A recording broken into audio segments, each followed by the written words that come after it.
Mary Rogers was the kind of woman who turned heads wherever she went. Known as the Beautiful Cigar Girl, her charm and striking appearance made her famous across New York City in the 1840s. Customers flocked to the tobacco shop where she worked, not for cigars, but for a glimpse of her captivating smile. But one hot July day in 1841, Mary disappeared. She told her fiancé she was visiting her aunt, but hours turned into days, and Mary never came home. Panic spread as search efforts revealed nothing. Then came the grim discovery. Her body was found floating in the Hudson River, bruised, beaten, and strangled. The once vibrant young woman had met a violent and tragic end. The entire city buzzed with one question: who would want to harm Mary Rogers? And, more chillingly, why? The mystery of Mary's murder had only just begun. 3 days after Mary Rogers vanished, a group of men walking near Hoboken's Elysian Fields spotted something floating in the Hudson River. As they drew closer, their horror grew. It was the body of a young woman, her once beautiful face now marred with bruises. News of the discovery spread quickly, and soon a crowd gathered along the riverbank. Whispers rippled through the onlookers. Could this be Mary, the beautiful cigar girl? The answer came when a former suitor stepped forward, confirming the lifeless woman was indeed Mary Rogers. The coroner's findings only deepened the shock. Mary had been brutally beaten, gagged, and strangled. There were signs she may have been raped before her body was dumped into the water.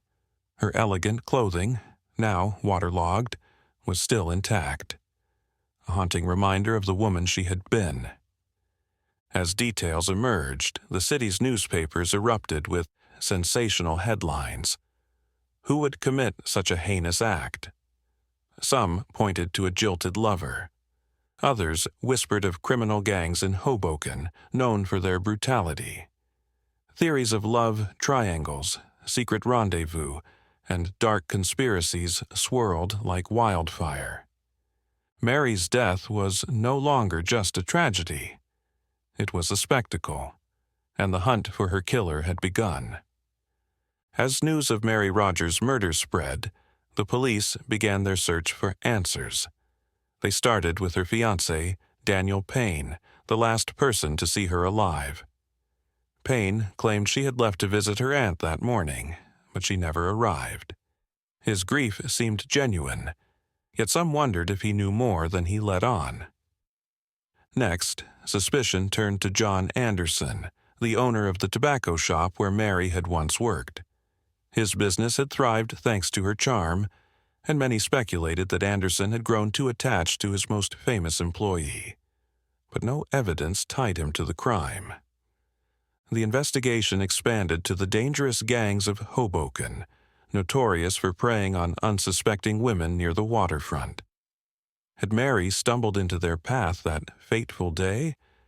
Witnesses claimed to have seen her with a well-dressed man on the ferry, but his identity remained a mystery. Despite these leads, the case made little progress. Conflicting witness accounts muddied the investigation, and the lack of physical evidence left authorities grasping at straws. Meanwhile, public outrage mounted.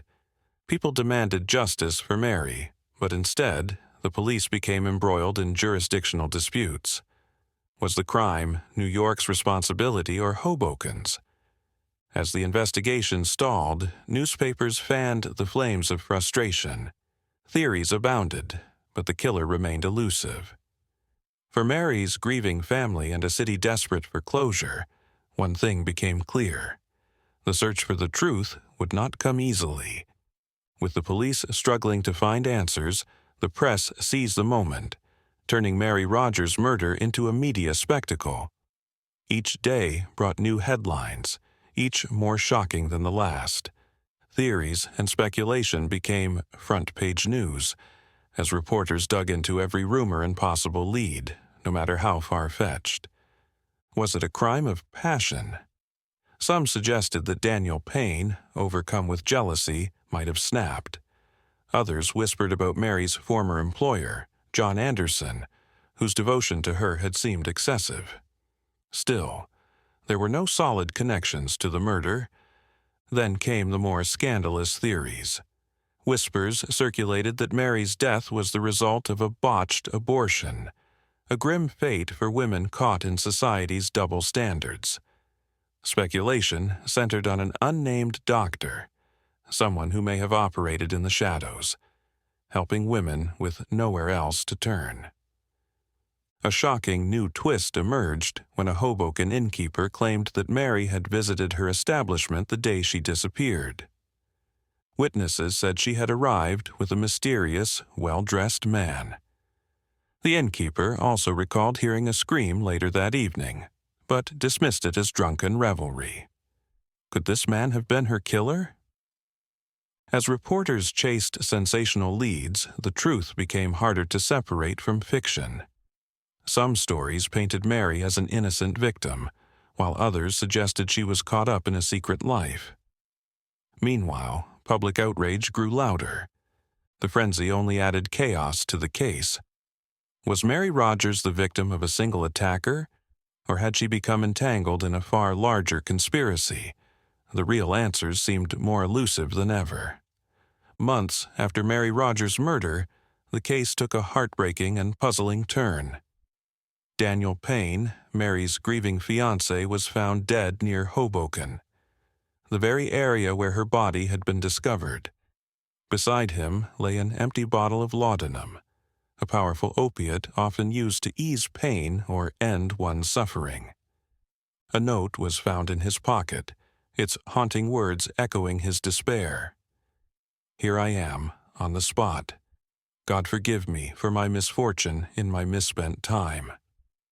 Payne's death sent shockwaves through the public. Had his guilt over Mary's murder driven him to take his own life? Or was it the unbearable weight of losing the woman he loved that pushed him to the edge? Some wondered if his note held a hidden confession, while others believed it was simply the cry of a man consumed by sorrow. For investigators, Payne's tragic end only deepened the mystery. Was his death linked to Mary's, or was it the desperate act of a broken-hearted fiancé? The lack of concrete answers left more questions than ever, adding another layer of intrigue to a case already shrouded in uncertainty. As the city mourned yet another life lost, the truth seemed further out of reach. A year after Mary Rogers' murder, a dying confession from Frederica Loss, a Hoboken innkeeper, sent shockwaves through the city. On her deathbed, Loss claimed that Mary had died in her establishment during a botched abortion. According to her, a doctor had performed the procedure, but complications arose, and Mary tragically passed away. To avoid scandal, Loss said, her sons carried Mary's body to the river under the cover of darkness and dumped it. The confession reignited public interest in the case, but it also raised troubling questions. If Mary had died from a medical procedure, how could the bruises and strangulation marks on her body be explained? The coroner had noted evidence of a violent struggle, details that didn't fit with Loss's account. Some believed Loss had fabricated the story to protect others, perhaps the doctor or even her sons. Others speculated that her confession might be partly true but incomplete, leaving out key details about what really happened to Mary. Investigators struggled to reconcile the inconsistencies. Was Loss a desperate woman seeking absolution in her final moments, or did her story contain a grain of truth obscured by fear and guilt? Despite the sensational confession, the case remained unresolved. The death of Mary Rogers continued to haunt the city, her story as elusive as the truth itself. With no definitive answers, the mystery of what happened to the Beautiful Cigar Girl endured, leaving her fate forever shrouded in uncertainty. Mary Rogers' death remains one of America's most infamous unsolved cases, a mystery that left investigators baffled and the public captivated. Despite countless theories, rumors, and even a deathbed confession. The truth about what happened to the Beautiful Cigar Girl was never uncovered. Her tragic story transcended crime and became a cultural moment, inspiring Edgar Allan Poe's The Mystery of Marie Roget. Through his work, Mary's name was immortalized, cementing her place in both literary and criminal history. The case also marked a turning point for sensationalized media, showcasing its power to shape public opinion and fuel national intrigue. Newspapers exploited her death, blurring the line between fact and speculation in their quest for sales.